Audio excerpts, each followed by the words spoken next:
mighty Poseidon, god of the oceans, master of the waters, bringer of storms, ruler of all the creatures that dwell in the deep. He is constantly on the move, traveling his watery realm in a chariot drawn by huge seahorses. Do not anger him, for he will command the waters to swallow you up.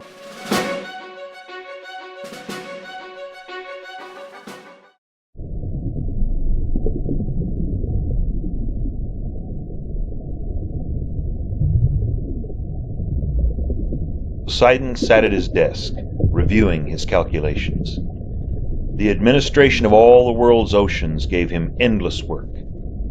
He could have had assistants, as many as he wanted, and he did have many. But since he took his job very seriously, he would in the end go over all the figures and calculations himself, and thus his assistants were of little help to him. You couldn't say he really enjoyed his work.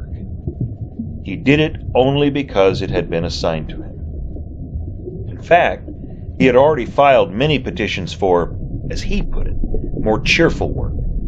But every time the offer of something different was made to him, it would turn out that nothing suited him quite as well as his present position. And anyhow, it was quite difficult to find something different for him. After all, it was impossible to assign him to just one particular sea.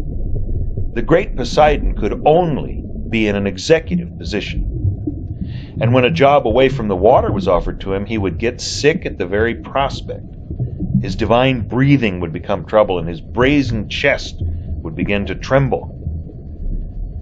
Besides, his complaints were not really taken seriously. When the man at the top is unhappy, his underlings must give the appearance of an effort to placate him, even when the case is hopeless. Actually, changing jobs was unthinkable for Poseidon. He had been appointed god of the sea in the beginning, and that was what he had to remain. What irritated him most, what made him most dissatisfied with his job, was to hear of the conceptions formed about him, how he was always riding about through the tides with his trident, when all the while he sat in the depths of the world ocean crunching numbers. Now and then, he took a trip to Olympus, the only break in the monotony. He usually returned from these trips in a rage. Thus he had hardly seen the sea. He had seen it fleetingly in the course of hurried ascents to Olympus, but he had never actually traveled around it. He said that what he was waiting for was the end of the world. Then, probably, a quiet moment would be granted in which, just before the end, and having checked the last row of figures, he would be able to make a quick little tour.